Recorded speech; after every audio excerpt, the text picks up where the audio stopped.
अपनी जान की दुश्मन को अपनी जान कहते हैं, अपनी जान की दुश्मन को अपनी जान कहते हैं। मोहब्बत की इसी मिट्टी को हिंदुस्तान कहते हैं। जो दुनिया में सुनाई दे उसे कहते हैं खामोशी, जो दुनिया में सुनाई दे उसे कहते हैं खामोशी, और जो आंखों में दिखाई दे उसे तूफान कहते हैं, उसे तूफान कहते हैं। सम्माननीय मुख्य अतिथि, आदरणीय शिक्षकगण एवं मेरे प्यारे भाइयों और बहनों, आप सभी को 15 अगस्त की हार्दिक शुभकामनाएं। और राष्ट्र निर्माण उद्देश्य प्रेम के उपलक्ष्य में अपने कुछ विचारों को आप सभी के सामने साझा करना चाहती हूँ। आजादी, आजादी का असली मतलब वही समझ सकता है जिसने कभी गुलामी की हो। हम सौभाग्यशाली हैं कि हमने स्वतंत्र देश में जन्म लिया। ये तो आजादी की लौ 1857 में ही जल चुकी थी, जो 1947 को हमारे देश को आजाद कराई। प्राचीन, मध्यकालीन और वर्तमान भारत को उदाहरण से मैं यह स्पष्ट करना चाहूंगी कि जब हम तिरंगे के फेरे पर दोनों के सोनियों पर आते थे, उनके इंकलाब जिंदाबाद और वंदे मातरम के नारों से खून में आ जाने वाला 5 डिग्री का तूफान अंग्रेजी शासन की जड़ें हिला देता था। उसके बाद 62, 65 और 71 के युगों में अपना सुहाग गवा देने वाली औरत से जब घर के हालात यूं हुआ करते कि बाप की कमाई गई, भाई की पढ़ाई गई, कैसा विस्फोट हुआ पता चला ही नहीं, पूरी जिंदगी कई बोटियां चली गई। और आपके लिए तो एक आदमी मरा है साहब, मेरे घर की तो रोटियां ही चली गई। इस तरह पूरा परिवार अपने देशभक्ति साबित कर रहा होता है। तब देश बलिदान मांगता था, तब देश लड़ जाने को कहता था, तब देश मर जाने को, मिट जाने को, फांसी चढ़ जाने को कहता था। किंतु आज देश मर जाने को, मिट जाने को, फांसी पर चढ़ जाने को नहीं कहता, बल्कि मेरे विचार से यदि कोई व्यक्ति अपना पूरा काम, अपनी पूरी मेहनत, अपनी पूरी लगन और अपनी पूरी ईमानदारी के साथ करे तो वो है सबसे बड़ा देशभक्त।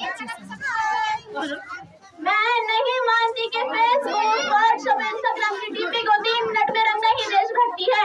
यदि आप कहेंगे कि वर्ष में 2 बार तिरंगा हाथ में लेना देशभक्ति है, तो मैं ये पूछना चाहूंगी कि फुटपाथ पर रहने वाला बच्चा पेड़ के छांव में और नंगे पांव में जब तिरंगा बेच रहा होता है, तो क्या आप इसे देशभक्ति कहेंगे? नहीं, ये देशभक्ति नहीं, उसके पेट की भूख की शक्ति है जो उसे ऐसा करने पर मजबूर कर रही है। ना तो वो मस्जिद को जानते हैं, ना वो शिवालियों को जानते हैं, ना वो मस्जिद को जानते हैं, ना वो शिवालियों को जानते हैं।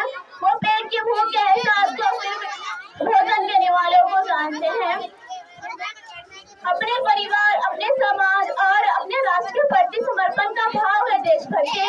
हर देशद्रोही के जीवन में आने वाला तूफान है हमारी सच्ची देशभक्ति, ताकि उसे पता चल सके अगर तू परिंदा है तो ये आसमान तेरा है, और दरिंदा है तो ये शमशान तेरा है। भाईचारे से रहना है तो रह, वरना ये कब्र भी तेरी है और ये कब्रिस्तान भी तेरा है। यही सच्ची देशभक्ति, यही सच्चा राष्ट्र प्रेम। कि ना सरकार मेरी है, ना ये रोब मेरा है, कि ना सरकार मेरी है, ना ये रोब मेरा है। बस इस बात का गुरूर है मुझे कि मैं भारत की हूँ और ये भारत मेरा है, कि मैं भारत की हूँ और ये भारत मेरा है। मेरे विचार में ना हिंदू की जरूरत है, ना मुसलमानों की जरूरत है।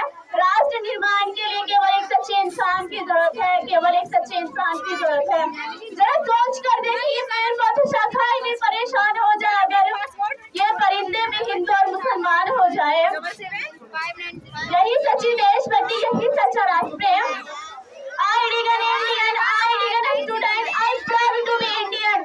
अब मैं सलाम करना चाहूंगी उनको जिन्होंने हमारे देश की रक्षा के लिए हर जवान को, देश के महापुरुषों, पूर्वजों, बहादुरों, जियालों, उन सरफरोशियों को जिन्होंने खून की नदियां बहाकर अपने जान को हथेली पर रखकर अल्लाह के करम से फांसी के फंदों को चूमकर अल्लाह के करम से इस मुल्क में आजादी का सूरज शुरू करवाया। मैं इन्हीं चंद बातों पर अपनी भाषण इस इशारे पर खत्म करती हूँ कि मजहब नहीं सिखाता आपस में बैर रखना,